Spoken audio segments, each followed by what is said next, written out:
We have just seen the announcement of the introduction of new US loot box legislation. What does that actually mean? What does the legislation actually cover? Will it actually ever be introduced? And why now?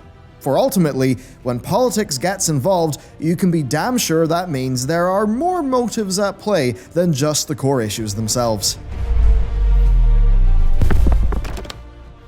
Hey everyone, and welcome back to another Industry Report, the daily show where we go behind the gaming news headlines. And today it's an extremely interesting topic. It's one that could have quite an impact indeed, but also one that's easy to sensationalize and misread, for it does also involve politics, meaning that a whole other set of incentives are at play for the people who are involved. So, Senator Josh Hawley is a Republican senator from Missouri. At the age of 39, he is a newcomer to the Senate, having been the Missouri Attorney General from 2017 and successfully running his Senate campaign in 2018, ousting the incumbent Democrat Claire McCaskill with 52% of the vote to her 46. Looking through his record, he seems to be a fairly standard, traditional type of Republican. In terms of recent policy focus, he has been particularly hammering in on big tech and privacy law. He's been criticizing tech platforms like Facebook and Twitter for not equally applying their rules across the whole political spectrum, and also of customers' data. So that's really where Josh is coming from as a senator. He's hard against big tech companies, which is a big issue for his voter base, and he seems to be a pretty traditional fellow, but perhaps due to his youth, he's able to convey himself as being something that's a bit new and fresh. Him being younger certainly would help people take him more seriously when it comes to some of the more modern issues like big tech. So that's the man behind this piece of legislation. Well, proposed legislation. What about the legislation itself? Well, we actually don't really know what it is. He has announced that he will introduce it, but he has not actually introduced anything yet. There is just really a single page that is outlining the goals of the proposed legislation. What are they? Well, they very much are taking the protect the children angle. While that is perhaps less applicable to those who watch this channel, it is a major issue for the mobile market because that's where many children are playing games, and a lot of his voters will be parents of a similar age to himself. Now, this legislation would apply to games targeted at people under the age of 18 as determined by reviewing their subject matter and visual content in a manner similar to how applicability of the Children's Online Privacy Protection Act works. Additionally, his team's press release states that it will also target games with wider audiences whose developers knowingly allow minors to engage in microtransactions. Now, that is a fairly massive catch-all statement that could pretty much apply to every game. I mean, Call of Duty is rated 18, but everybody knows that many players are under that age. So it's a pretty broad thing. So that's what the legislation would apply to, but what would it actually set out to do? Well, it would prohibit loot boxes, defined as being this: microtransactions offering randomized or partially randomized rewards to players.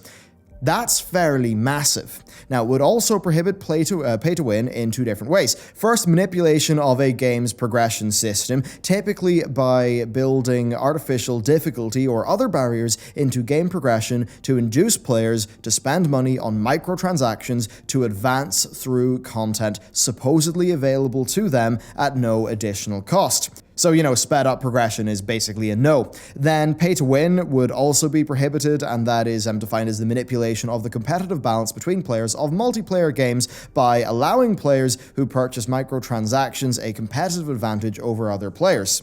So how would this actually be enforced? Well, this would be enforced by the Federal Trade Commission, with state attorney generals also being able to file suits on behalf of the people who they represent. Now, what's important to understand here is that this is federal legislation, so if it was passed, it would be applicable to the whole of the USA, which is, of course, a massive market. Now, breaking this down is kind of tricky because there is the impact on games to cover, but there's also the more long-term stuff. And really, for me, the line, "Be careful what you wish for because you might just get it," applies. Now, that's a phrase that is referencing the unintended consequences of the means by which one may achieve their goals. And it's something that I think is extremely important to consider when ceding any form of power to a government. Now, on face value, we may look at this and think, oh, right, no pay to win, no loot boxes. Fantastic. I mean, I like games like that. But there may be other consequences. Looking into Senator Hawley's background, I would not be surprised if he would, say, target video game violence if he is trying to appeal to a more traditional base. There's then the idea of government regulating game mechanics, which is something that could happen and could be a problem. What if a game mechanic is super replayable to the point where an addiction-based moral panic could lead to mechanics getting banned? See, games are uniquely psychologically powerful because of the number of ways in which a video game can interact with our senses and our psychology. Some countries are beginning to legislate against that. For an example, South Korea implemented the shutdown law. Now, that's a law that prohibits children from playing online video games between midnight and 6 a.m. Now, for a law like that, I think it's fundamentally bad. That's my own personal perspective. I think they drive that behavior underground. I think it's an example of government taking over the role of parents, and I think that's something that damages kids greatly in the long run by reducing the role of their parents. Really, I think there's a somewhat fundamental issue here. You cannot legislate against bad parents entirely, for if you do, you'll curb a hell of a lot of freedoms. Children have to be allowed to do dumb stuff because they learn by doing. They learn from mistakes. Each mistake that a kid makes is an opportunity for their parents to educate them. That's how it works. And if we proactively try to prevent those mistakes, we will end up with 20-year-old children, not 20-year-old adults. I mean, still, I'll say this, self-regulation has not worked out great thus far. I have personally seen people, and this is in private stuff, with significant power cheer on loot boxes not being gambling. And that was really a time where me, as a developer, just saw, yeah, wow, many of these industry higher-ups are out of touch with the people who I want to make games for, and it is pretty depressing.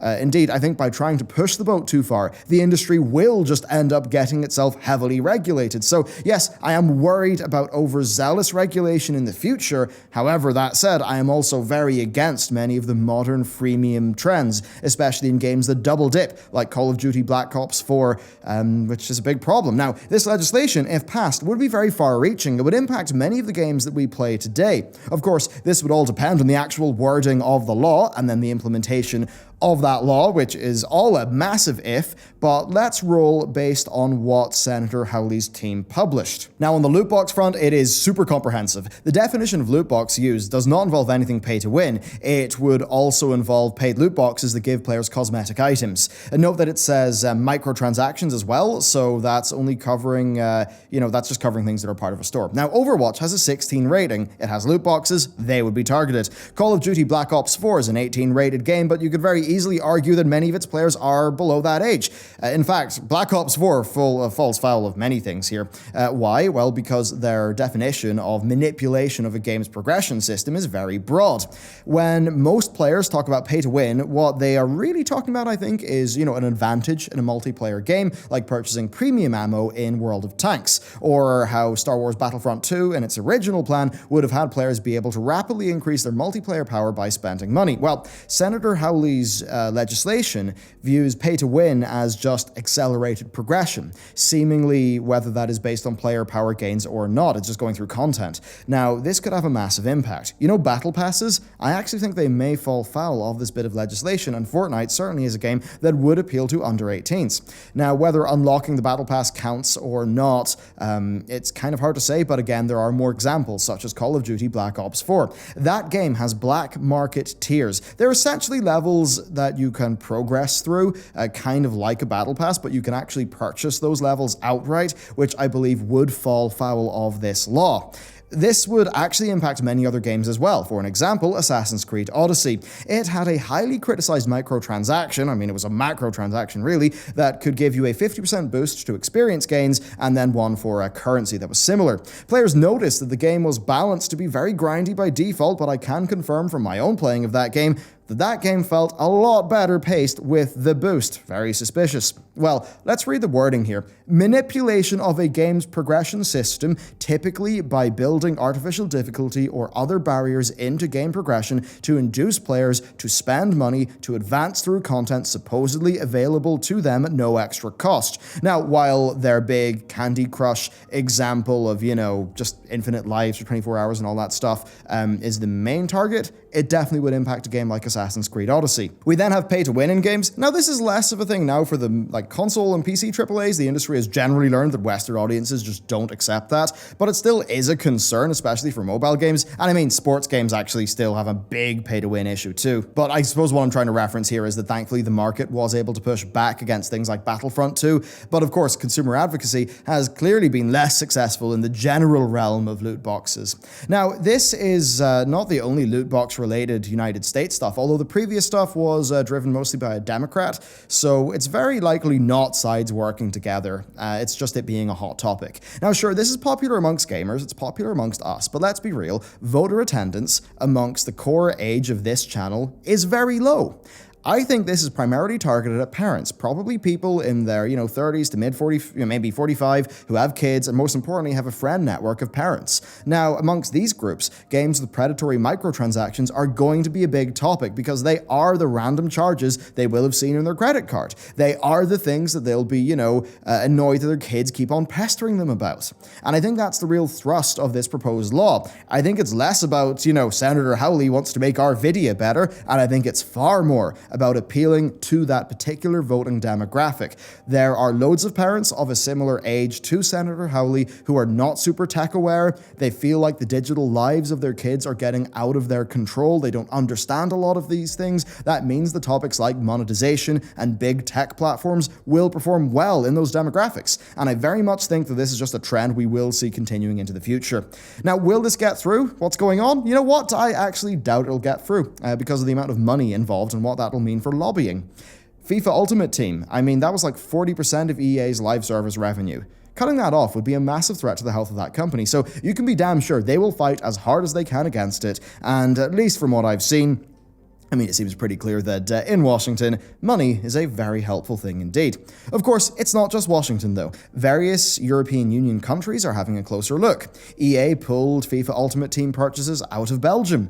We're seeing, more loot boxes declare their odds. We're seeing some changes in design with Fortnite Save the World. So some things are happening with the industry. Some things are happening with the industry trying to self-regulate, but let's be real, it's really not that much. And we are seeing things just tighten. We're seeing more of a squeeze from regulators as this becomes a larger and larger problem.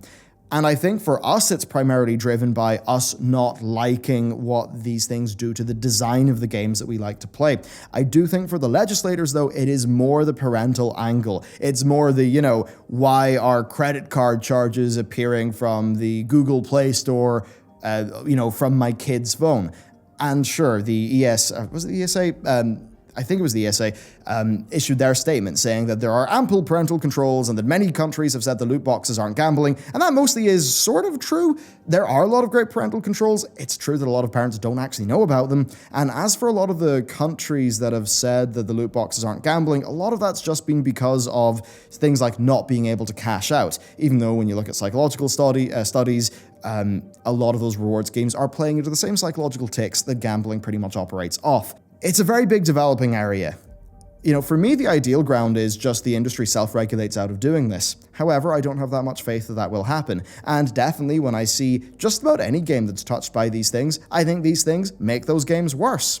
Now, it's kind of interesting because something like this would mean that a free-to-play game like Hearthstone or a free-to-play game like Apex Legends or Fortnite, they would have to have entirely different business models. They really would. So what would that do for the industry? What would that change? Certainly, a lot of profits come from those things, and I think it would be, it would be pretty crazy, honestly. It would be a massive shift if the United States went against that. Because, of course, China is also a massive growing games market, and they are getting pretty extremely anti-gambling in a lot of their stuff as well. So it's a very interesting developing area. I would like to see a lot of change in this regard. I'm also very wary of, ceding too much power to the government. Now, a part of that will come from my own personal political thoughts and philosophy and all that stuff, which is out of bounds, or, it's beyond the scope of what this channel is about. So it's definitely a very interesting and complex issue, multifaceted, and I think the most important thing is that we are not driven by our policy goals, but that we are instead driven by our principles.